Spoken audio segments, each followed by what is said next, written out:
Boa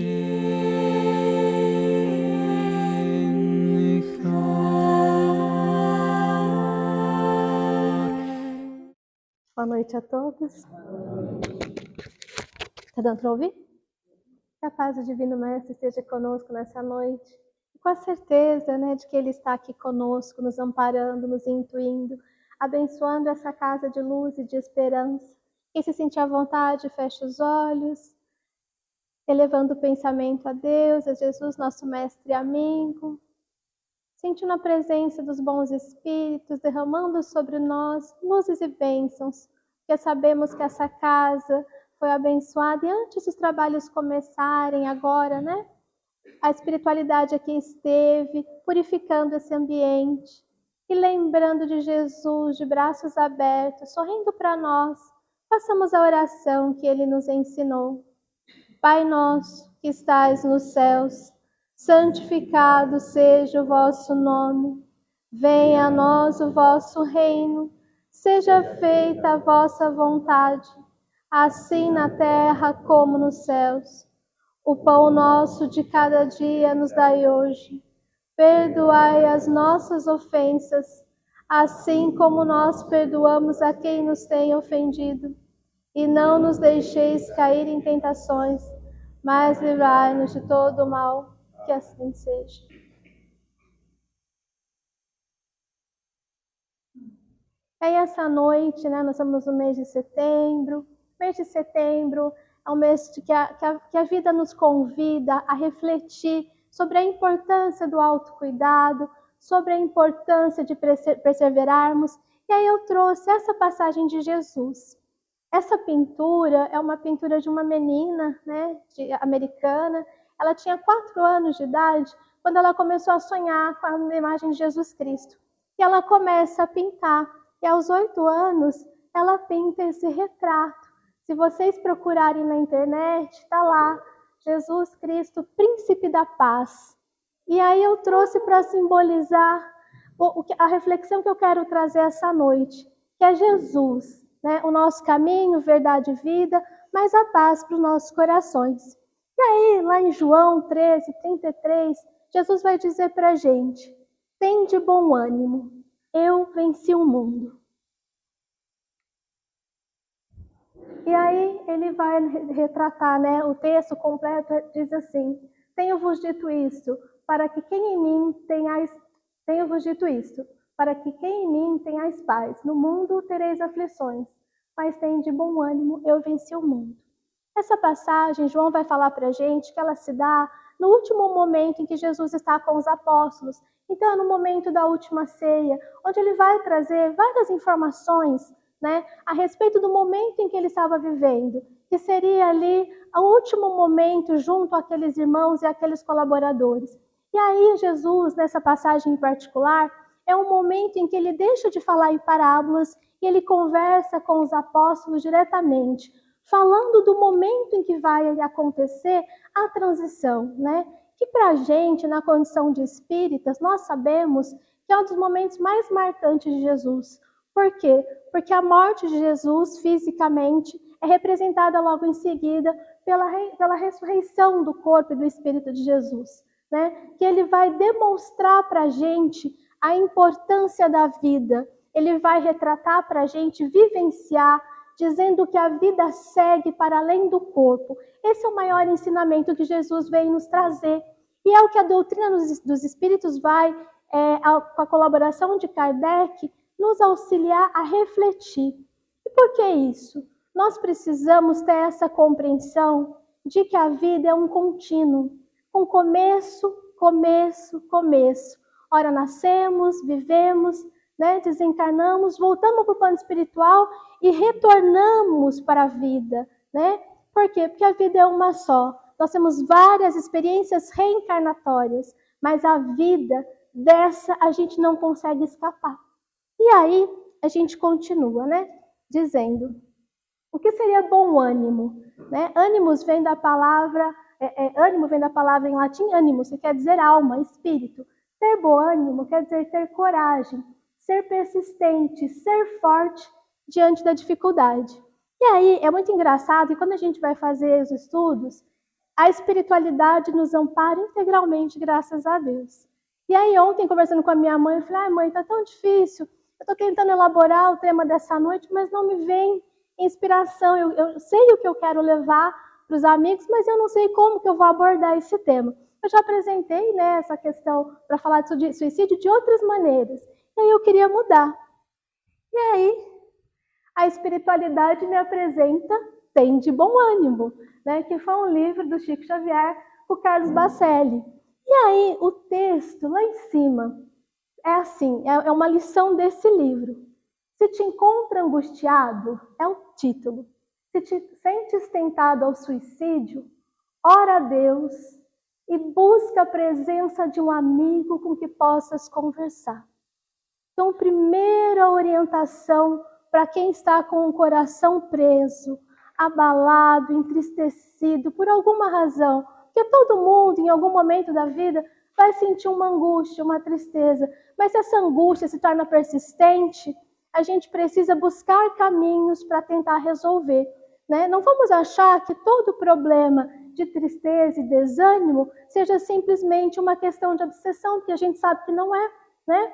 A Organização Mundial da Saúde vai dizer que saúde é a condição biopsicossocial, né? E a gente acrescenta a questão espiritual também. Então nós sabemos que estamos encarnados, então o corpo vai ter uma influência sim, né, sobre as nossas decisões, e algumas vezes a doutrina nos ensina que às vezes quando a gente vai encarnar, a gente faz um planejamento e escolhe um corpo que vai ter algumas limitações justamente para que algumas tendências surjam como resgate de abusos que tivemos em outras experiências. Então, um caminho que o Chico está convidando a gente a fazer, quando estivermos com o coração abalado, entristecido, que saibamos orar e pedir a Deus que Ele traga um amigo para a gente conversar. E por que conversar? Porque é uma catarse, né? Quando a gente fala para alguém uma situação, a gente precisa organizar o pensamento minimamente. Então, falar é uma maneira da gente conseguir transcender e dizer para o outro as nossas dores, tentar identificar um pouquinho mais. E o texto continua dizendo: quase todos os homens experimentam semelhante estado emocional, notadamente quando o sofrimento, em suas múltiplas nuances, lhe subtrai a alegria de viver. E aí, quais são as dores, né? Quais são os sofrimentos que a gente está vivenciando nesse momento? São vários, né? Nascer, crescer, enfrentar a vida adulta, envelhecer, saber que vamos desencarnar. São vários sofrimentos que a gente pode enfrentar. Ana Teresa Camesmin, ela tem uma palestra falando, né, sobre enfrentamento, em que ela narra as dificuldades do filho dela, que quando ele entra na adolescência, ele entra num quadro depressivo. E por que ele entra num quadro depressivo?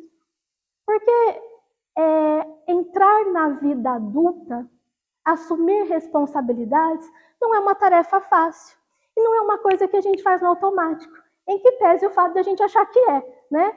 E aí, os adolescentes, os jovens, podem sim, nesse momento de transição, em decorrência da responsabilidade que vão ter que assumir, sentir uma questão depressiva, entrar num quadro depressivo, né? E essa depressão se alongar, se transformar em algo mais severo, né? A ponto da pessoa desanimar, perder a esperança, não ter ânimo para continuar a viver.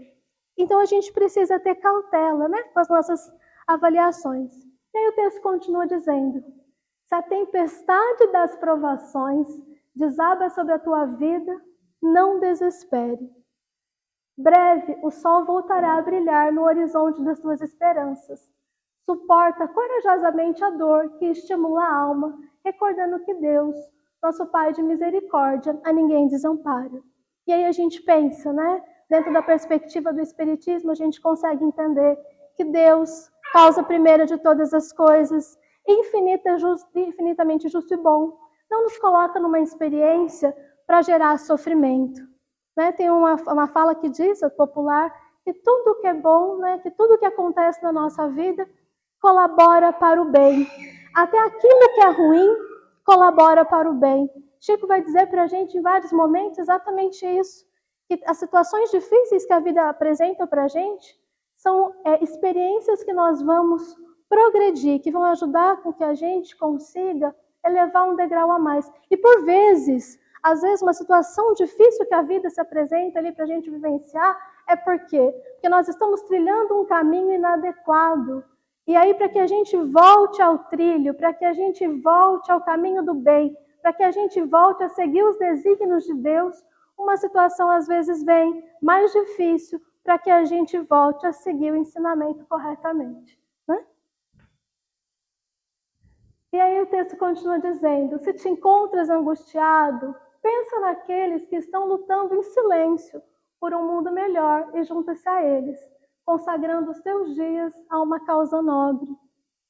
Jerônimo Mendonça, eu vou trazer ele para a gente em seguida, né? Ele foi um espírito que encarnou no Brasil, nasceu em Minas Gerais, e Jerônimo Mendonça, ele era muito amigo do Chico, então ele vai contar numa das experiências dele, que um dia ele estava bem doentinho, bem mal, e ele chega para o Chico, muito entristecido, falando assim, Chico, o médico disse que eu vou morrer, que está perto do meu desencarne, porque eu estou com o coração muito fraco, né? E aí Chico vira para ele e vai dizer, Jerônimo, uma atitude no bem fortalece o fio do coração, né? Uma atitude no bem faz com que a gente trabalhe muito mais, e às vezes uma experiência que era para cessar agora, em decorrência do bem que a gente está fazendo, em decorrência das atitudes que a gente está realizando, pode fazer com que a espiritualidade reprograme a nossa jornada, né? Então, uma atitude no bem fortalece esse laço. E aí, é curioso também, as questões depressivas, infelizmente, né, os momentos de desânimo, eles estão muito atrelados ao eu. O convite do texto é que a gente olhe para quem está mais necessitado. O convite do texto é para que a gente pense no outro, para que a gente pense no nós. Quando o Pompeia vem aqui e fala, olha, temos trabalhos de colaboração com os irmãos em situação de rua, quem tiver algo lá, que traga. Por que isso? Porque quem está com a cabeça muito conturbada, pensando em muitas coisas, se você para um momentinho para fazer um ato em prol de alguém, é um momento em que você desfoca desse pensamento mais repetitivo, né, dessa ideia aí que pode te levar a uma atitude não muito bacana. E aí, quando você se coloca em fazer algo em prol do outro, tipo, desocupar o armário, ver o que não está servindo, levar, né, para que outro possa utilizar, que é um ato de caridade, você faz com que a espiritualidade possa melhorar a sua vibração, melhorar a sua energia e trazer uma inspiração que pode se dar na conversa com alguém, pode se dar através de um áudio que a gente escuta, pode se dar através de uma música, para quê? Para colocar no nosso espírito, no nosso íntimo, bom ânimo, para que a gente tenha coragem, para que esse momento de dificuldade que nós estamos vivendo, para que nós possamos passá-lo com assertividade, com um pouco de fé, né? Para que a gente não perca a esperança. E aí o texto vai dizer para a gente ainda, não acrediteis que nada as possa realizar na seara do bem. Cede as tuas mãos ao Senhor, e Ele por ti fará maravilhas. O Chico tem um relato que ele conta de uma mãe que perdeu 2 filhas. E aí o Chico diz que ela vai em prantos conversar com ele. E naquele momento o Chico olha para aquela mãe e ele a abraça e chora junto com ela, né? Porque todo mundo sabe que não é fácil o momento da perda de um ente querido. Nem para Chico, que conseguiu olhar e ver no espírito ali por vezes, né, a história e a bagagem que cada um carregava, mas nem para ele. Então, por empatia, né, por compartilhar aquele momento de dor, ele a abraça e chora junto. Mas depois, qual que é a orientação de Chico para aquela mãe? Ele diz para ela, existem tantas crianças sem mãe, vá auxiliá-los, vá ampará-los, vai compartilhar o seu amor com aqueles que não têm. Né? Então é para a gente cede as tuas mãos a serviço do outro. Esqueça a ideia de morte e vive para os que te amam. O sacrifício pessoal é uma estrada de beleza indefinível. Amanhã, quando alcançares a grande renovação, agradecerá a cruz que te possibilitou compreender e abençoar a vida. Esses momentos, e é curioso, né? Os momentos de dor, os momentos de mais fragilidade, são as horas em que a gente lembra do alto. São os momentos em que a gente lembra de Deus. São os momentos em que a gente se recorda que o outro também sofre. Porque quando está tudo bem, a gente só está curtindo e a gente não lembra. Mas são esses momentos de dor que nos dão sensibilidade para pensar em acolher quem também necessita. E aí quando o texto diz a grande renovação, nós sabemos que é quando desencarnarmos e estivermos no plano espiritual, que quando a gente consegue estar lá, a gente olha, né? A mãe de André Luiz, vocês vão lembrar, ela conta que quando ela está lá no plano espiritual, foi permitido a ela que ela lesse, né, 2 obras a respeito das encarnações anteriores dela. E quando ela faz essa leitura, que ela tem acesso a todo esse conteúdo de vivência, que ela identifica as próprias falhas, é quando ela decide voltar para o plano encarnado, né, para voltar para a Terra e assumir o esposo novamente na condição de esposo e as amantes na condição de filha. Por quê? Porque quando a gente tem a visão do todo, a gente consegue compreender essas intempéries do dia a dia. Mas quando a gente está encarnado, com o véu de esquecimento, infelizmente a gente não tem essa compreensão. E às vezes a gente fica se perguntando, por que comigo? Por que está acontecendo essa experiência nesse momento? Para que eu tenho que viver isso? Né? E às vezes é pior, quando a gente entra em desespero. E aí, para falar de desespero, eu vou trazer, né? Por que falarmos sobre suicídio? De acordo com a Organização Mundial de Saúde, a OMS, por ano são registrados mais de 700 mil suicídios no mundo, sem contar os episódios subnotificados, onde estima-se que há mais de 1 milhão de casos. No Brasil, os registros se aproximam de 14 mil casos por ano, ou seja, em média, 38 pessoas cometem suicídio por dia. E aí, o que é isso? Por que as pessoas buscam sair da vida de forma violenta? Pela dor. A dor é tão grande que a pessoa não quer viver mais. Porque ela acha que se ela desencarnar, a dor vai cessar. E aí quando Pompeia vem aqui e diz, olha, ali nós temos os livros dos irmãos que psicografaram, que deram notícias que a vida prossegue, que disseram pra gente como eles estão do outro lado. O Espírito nos faz isso. Ele vai, né, materializar o ensinamento do Cristo. Ou seja, ele vai dizer para a gente que a vida segue sim. E é isso que a gente precisa transferir para as pessoas, né? É essa certeza de que a vida tem prosseguimento. E esse prosseguimento vai acarretar no quê? Em havendo uma situação muito dolorosa, sair da vida de forma violenta não vai resultar em tranquilidade. Vai resultar numa dor ainda maior. Por quê? Porque ninguém foi permitido tirar a vida. Deus, e só Ele pode tirar. O que a gente pode pedir, o Evangelho vai dizer isso pra gente, que nos momentos de dificuldade, que a gente peça para Jesus, que a espiritualidade nos ampare, que a gente tenha coragem para vencer as situações difíceis. E aí, continuando, né? Quais as causas do suicídio? E aí são muitas. Desesperança, depressão, desemprego. Quantas pessoas que tinham autonomia, que eram pais de família, mães de família, responsáveis pela casa, né, que tinham dignidade, perderam o emprego e entraram em desespero. Por quê? Porque perder a dignidade, precisar dos outros, não é tarefa fácil. Então, sim, né, muitos desistem de viver por conta disso. Solidão.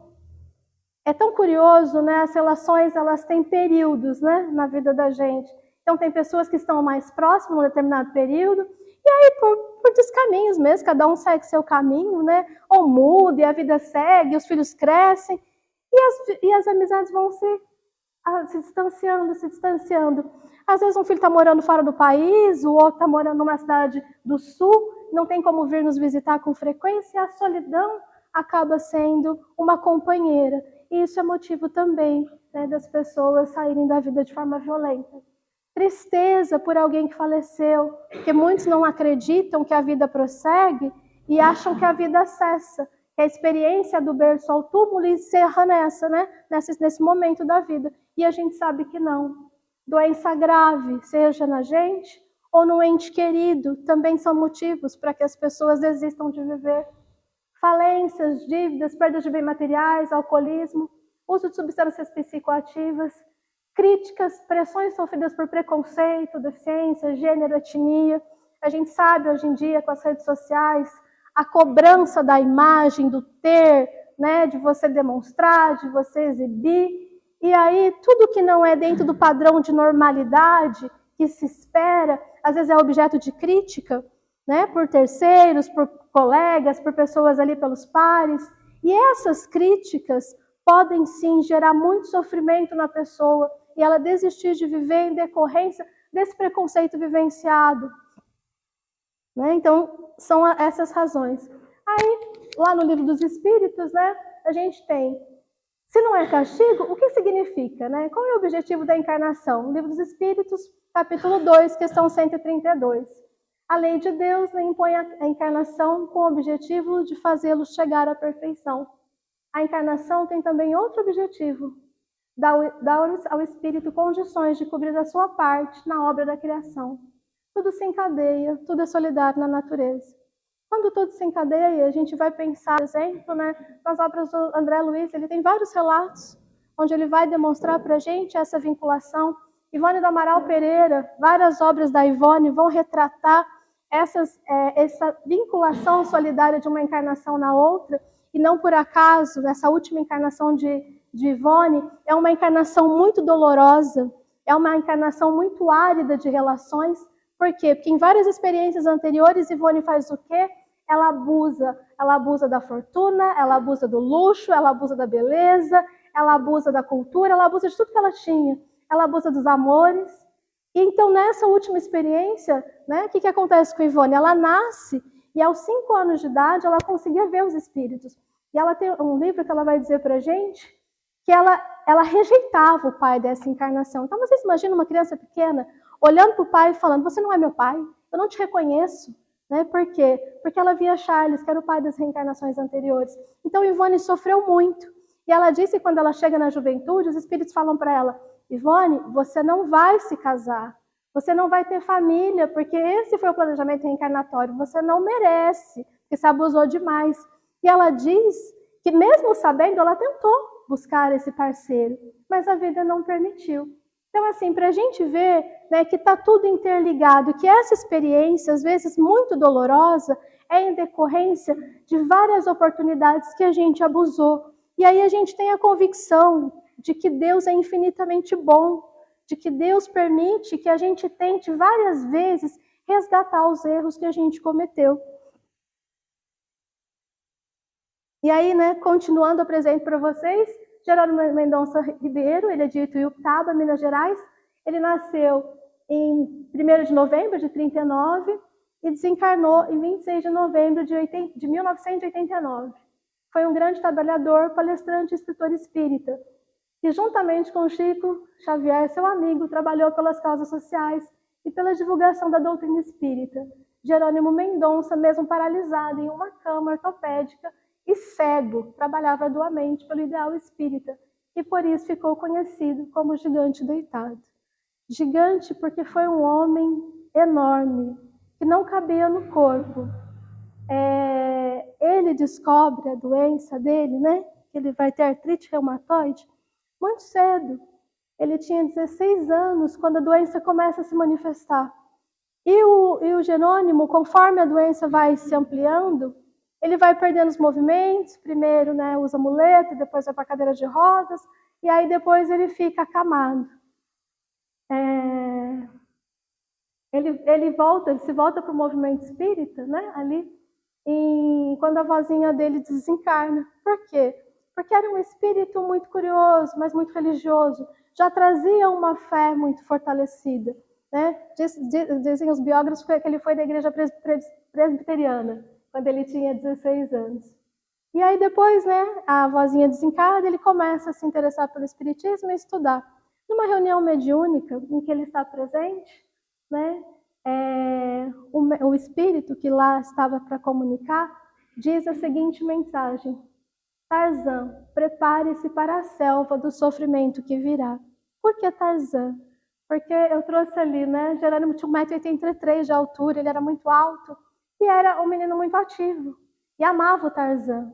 Então, o recado, quando o médium comunica, né, Tarzan, se prepare para a selva de sofrimento que virá, ele já sabia que o recado era para ele. A gente sabe que através do sono, né, quando a gente dorme, o espírito desperta, né, e a gente consegue, nesses momentos, ser orientado para a espiritualidade que nos ampare e nos auxilia. E aí, a partir desse momento, o Jerônimo ele vai ter várias experiências. Ele narra que ele foi assistir o filme O Vento Levou, e o filme é muito longo para quem já assistiu, e ele ficou em pé o filme inteiro. A hora que terminou o filme, porque não havia lugar, a calça dele rasgou. Por quê? Porque os joelhos dele incharam, e aí a calça ficou apertada, né? E a partir daquele momento ele começa a ter várias dificuldades para viver a vida como, né, a gente gostaria. E aí ele acabou mesmo tendo que ficar numa cama ortopédica, cometido de artrite reumatoide progressiva. O quadro do enfermo Jerônimo era tão desolador que mesmo sob efeito de medicamentos, seus amigos tiveram que fabricar uma cama especial e colocar sobre o seu peito um saco de areia de 30 quilos para que ele pudesse suportar a dor. Jerônimo era um homem que vivia à base de remédio, mas era um homem de uma fé, e aí ele ganhou uma Kombi, e através dessa Kombi ele era levado para cidades onde ele ia falar sobre o Evangelho, onde ele ia falar do Espiritismo, onde ele ia dizer que a fé prossegue. A mãe de Jerônimo uma vez pergunta para ele: meu filho, eu acho que esse negócio de Espiritismo aí, de reencarnação, deve ter algum sentido. E ele pergunta para ela: mas por que, mãe? Aí ela diz: você não é o meu único filho que é doente, que tem uma deficiência? Ele falou: sou. Ela falou: pois bem, mas você é o único que não para em casa. Né? Por quê? Porque ele vivia se movimentando. E aí ele responde para ela: mãe, eu posso ter uma deficiência do corpo, mas eu não posso ter uma deficiência do espírito. Eu não posso desistir de sorrir. Eu não posso desistir de me alegrar com a natureza. Eu não posso desistir de me alegrar com a vida. Eu não posso desistir de acreditar em Deus, de que a vida prossegue. E eu tenho que levar uma voz de esperança para aqueles que estão desesperançados. Tem um outro conto que também é famoso, que tinha uma senhora que pretendia sair da vida de forma violenta. Ela mandou todo mundo passear e ela estava em casa sozinha. E ela resolve assistir televisão. E aí, quando ela liga o programa de TV, o Jerônimo está falando. E aí, quando ela vê aquele homem acamado, cego, porque ele fica cego em 1970, ele só desencarna em 1989. Então, por 19 anos, nem ler ele podia mais. Então, ele fazia as palestras, né, por conta da memória que ele desenvolveu, da habilidade que ele já tinha, e dos amigos que se dispunham a ler para ele, de contar de ler as obras para ele, com as quais depois ele fazia a divulgação do espiritismo. Tem um relato que diz para a gente o seguinte, que Jerônimo era levado para os cemitérios para fazer homenagem aos amigos que desencarnavam. Mas teve uma ocasião que todo mundo foi embora e esqueceram dele no cemitério. E aí, à noite, quando um amigo foi visitá-lo, lembraram que ele estava no cemitério e foram buscá-lo. Essa era a vida de Jerônimo, mas uma vida de resignação, uma vida de muita alegria, uma vida de muita esperança, né? E aí, apesar das limitações dele, o Jerônimo fundou uma gráfica, fundou uma creche, um centro espírita, trabalho com a sopa, publicou 6 livros, entre eles Nas Pegadas de um Anjo, era orador e palestrante espírita e viajava por todo o país. É para a gente não desanimar, né? E aí, lá no Evangelho segundo o Espiritismo, no capítulo 5, item 14, a gente vai ter um item falando especificamente sobre suicídio e loucura, que diz assim: a calma e a resignação adquiridas na maneira de encarar a vida terrena e a fé no futuro dão ao espírito uma serenidade que é o melhor preservativo da loucura e do suicídio. Com efeito, a maior parte dos casos de loucura são provocados pelas vicissitudes que o homem não tem forças para suportar. São as dores que a gente vivencia, que gera muito sofrimento, que às vezes as pessoas enlouquecem. Me lembro de uma mãe que conheci, que ela enlouqueceu porque a criança dela tinha 3 anos, um botijão de gás explodiu e a criança queimou. E ela enlouqueceu, ela não deu conta de viver com essa dor. Então são as vicissitudes da vida que às vezes nos levam à loucura. O mesmo se dá com o suicídio. Se excetuarmos os que se verificam por força da embriaguez e da loucura, e que podemos chamar de inconscientes, é certo que sejam quais forem os motivos particulares, a causa geral é sempre o descontentamento. É uma tristeza com que faz com que as pessoas queiram sair da vida de forma violenta. Seja tristeza pelas relações que não estão do jeito que elas gostariam, seja pela presença do trabalho que não agrada, pela falta do trabalho, mas é sempre um descontentamento com as coisas da vida. E aí a gente tem um problema. Existem muitas religiões que apregoam que a vida cessa, que a gente só tem essa experiência. E aí a coisa fica meio solta, porque a gente fica pensando que a vida é injusta. Porque uns estão ricos e outros estão pobres, porque uns têm tantos e outros tão pouco. Quando a gente compreende, né, a gente entende a pluralidade das existências, que uma coisa está interligada na outra, que a vida prossegue ininterruptamente, aí a gente consegue ter calma e resignação. Por quê? Porque a gente tem uma fé no futuro que é sólida. E aí o texto vai dizer para a gente ainda: ora, aquele que está certo de ser infeliz apenas um dia e de se encontrar melhor nos dias seguintes, facilmente adquire paciência. E o que é a vida humana em relação à eternidade, se não bem menos que um dia? Ivone vai dizer isso, que a felicidade que ela teve nessa encarnação eram os momentos em que ela tinha com os espíritos desencarnados. Ivone, ela era do tipo de pessoa que ela tinha um caderno de orações para suicidas. Ela todos os dias pegava o jornal, lia o obituário, e aí, né, aqueles que ela identificava que tinham saído da vida de forma violenta, ela colocava no livro de orações e orava por eles. Muitos depois apareciam nas reuniões mediúnicas para dar comunicação dos momentos em que foram socorridos, porque a Ivone fez isso por muitos anos. Em decorrência da própria vibração dela, como ela também foi suicida em mais de uma encarnação, ela trazia essa marca no perispírito dela. E aí, se a gente tiver a certeza que esse momento de dor é um resgate, como ela identificava, né, depois ela cresceu, conseguiu se reconciliar com essa família e aprendeu a amar, aí sim a gente consegue ter coragem e esperança. Mas aquele que não crê na eternidade, que pensa que tudo vai acabar com a vida, que se deixa abater pelos desgostos e infortúnio, só vê na morte o fim dos seus pesares. A incredulidade, a simples dúvida quanto ao futuro, as ideias materialistas, em uma palavra, são os maiores incentivadores do suicídio. Elas produzem a frouxidão moral. Essa frouxidão moral de que acha que a vida cessa, que tudo acaba, que tudo se resolve. E sair da vida de forma violenta, independente da idade, seja com 10, 12, 15, 20, 50, 70, 80 anos, vai fazer com que a gente resolva essa dor que está eminente, que está ali, muito grande dentro da gente. E aí a gente tem que chamar a atenção, inclusive, para as pessoas mais velhas. Por quê? Porque às vezes tem uma trajetória linda na Terra. E aí no finalzinho da jornada, entra no desânimo, do desespero, e aí resolve, né, de forma sofrida, desistir de viver. E aí, às vezes, pode jogar uma encarnação inteira fora por um ato ali desregulado, por um ato, né, de sofrimento e de dor.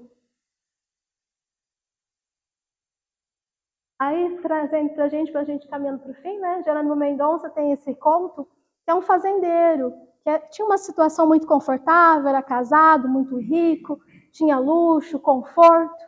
E aí um dia ele vendeu a fazenda que tinha para uma pessoa e recebeu um cheque falso, né? E aí o que acontece? Ele tentou na justiça regularizar, mas não conseguiu. Perdeu tudo. Perdeu tudo e aí a esposa que o amava até então, fazia todas as vontades, porque tinha muito dinheiro, se revolta contra ele. Os filhos também. Né, começam a condená-lo e a culpá-lo por ele ter perdido tudo o que a família possuía, por ele ter sido inconsequente, imprudente e tudo mais. E aí ele, desesperado, resolve sair e passar numa farmácia para comprar um remédio para resolver a vida dele. Aí, eis que um amigo vira para ele e fala: não, você vai para Ituiutaba para conhecer Jerônimo Mendonça. Ele falou: não vou. Falou: vai, eu vou comprar passagem para você e você vai. E esse amigo faz com que ele vá para Ituiutaba. Chega lá, na casa de Jerônimo, e aí ele está, né, esperando ali com a dona Terezinha, que é a irmã de Jerônimo, e ele escuta uma gargalhada, porque essa era a característica de Jerônimo. Ele era um homem muito feliz. E aí o homem se revolta, fala: quem que é esse daí que vai tentar resolver o meu problema? Aí ela fala: calme-se, ele já vai te atender. Aí leva, né, esse senhor até o quarto de Jerônimo. A hora que ele chega no quarto e vê ele acamado, sem forças, né? Sem condições mínimas para as coisas, ele precisava de ajuda, inclusive, para tomar água, né, e tudo mais. Aí, o que acaba acontecendo? O Jerônimo pergunta para ele o que aconteceu, e ele narra, dizendo das dificuldades. Aí ele vira para o homem e fala: tá, Muito bem. Vamos pensar o seguinte, eu acho que você é muito rico. Ele falou, rico? Rico como? Eu perdi tudo e não tenho nada. Ele falou, olha, vamos fazer assim. Se esse homem que levou sua fazenda chegasse aqui agora e falasse, eu troco tudo pelos seus olhos, você acha que era uma boa? Aí o homem falou, para, Jerônimo, você está de brincadeira comigo. Ele falou, não, eu troco pelos seus olhos. Ele falou, não, olhos não, os olhos são muito delicados, são muito importantes. Vamos trocar tudo pelo seu braço? Pelo seu braço direito? A fazenda e o seu braço direito. O que você acha? E aí o homem fica meio assim, né? E aí o homem consegue compreender o que Jerônimo estava querendo dizer. Que o homem tinha saúde, 2 braços, 2 pernas, uma cabeça boa, era um homem inteligente, né? Podia lutar com a vida para conquistar outras coisas. Enquanto que Jerônimo estava ali, né? Sem condições físicas, mas uma intelectualidade, uma fé viva e um bom ânimo. E aí o que acaba acontecendo? Esse homem vai embora e depois volta muitas vezes para conversar com Jerônimo, igual o texto disse para a gente inicialmente, que nas horas da dificuldade que a gente ore a Deus, pedindo para que alguém converse conosco. Por quê? Porque às vezes esse alguém vai trazer uma palavra de esperança, vai mostrar um caminho que a gente não está conseguindo ver, vai trazer um suspiro que vai nos fortalecer nos momentos de dor, né? E aí, né, a gente tem lá, para a gente pensar, o livro Nosso Lar, o livro, o filme, que a gente vai ter, né, o Suicídio Inconsciente, André Luiz, narrando lá a experiência dele, né, primeiro que ele desencarna, aí chega lá, está com a cara no barro, né, e ele vai narrar para a gente a dificuldade que é quando um espírito desencarna fora do tempo, a dificuldade que é um espírito que desencarnou por suicídio involuntário, não foi uma coisa que ele se organizou para fazer, mas as consequências desse suicídio, né? A promiscuidade, uma vida inadequada, desrespeitosa, né? Que gerou a sífilis e, por conseguinte, o desencarne dele na cirurgia. Então, sim, passa vários anos lá nas regiões umbralinas para poder limpar o perispírito, resgatar tudo aquilo que abusou, para só depois, então, quando se coloca em oração, quando lembra de Jesus, faz uma prece muito sentida, e aí a espiritualidade que estava ali ao lado dele há vários anos, mas que ele não tinha forças. Porque o fato de desencarnar não quer dizer que a gente chega do outro lado pronto para ser auxiliado. Saímos daqui com uma vibração muito baixa, vamos chegar do lado de lá na mesma sintonia, né? Com essa vibração ainda baixa. E aí, o que iremos vivenciar, cada livro vai trazer uma experiência, porque são muitas as possibilidades, né? Várias situações podem se dar. No filme Ghost, vocês vão lembrar, o rapaz quando mata o amigo, né? Aí quando ele desencarna, lá que ele cai no vidro, aí aparecem 2 sombras, né? 2 monstrinhos pegam ele e levam ele, né? E fica a pergunta, o que vai ser desse espírito? A gente sabe, vai ficar um tempo nas regiões umbralinas, até ser socorrido, até lembrar da misericórdia divina. E aí, para encerrar, a gente, né, o que a gente pode fazer para tentar fortalecer o nosso espírito, a nossa casa, os nossos filhos, nossos amigos? A oração é o melhor caminho. E aí, proteja o seu lar com as bênçãos de Jesus, praticando uma vez por semana o Evangelho no lar. Dessa forma, estará protegendo sua família e atraindo luz, equilíbrio e paz para a vida. Não deixe seu lar abandonado e sem proteção. Entre em comunhão com Jesus e deixe-o habitar em sua casa. A gente fala do Evangelho no lar uma vez por semana e a gente tem convicção de que a espiritualidade se organiza para estar naquele ambiente, uma vez por semana, quando a família vai se colocar em oração.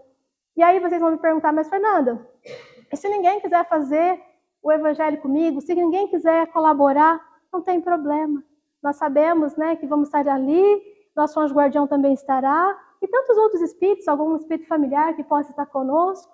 E essa reunião constante ali, periódica, essa disciplina espiritual vai fazer com que a espiritualidade ganhe um espaço, né, para ambientar a casa, afastar os espíritos que lá estão, né, para poder fazer essa limpeza.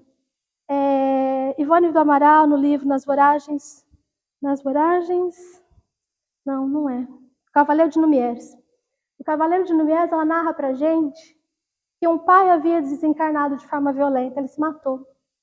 Passado alguns meses, a filha vai e toma veneno. Passa um determinado período, o filho mais novo também tenta se matar, mas não consegue porque a família, né, consegue se manter ali naquele momento e auxiliar.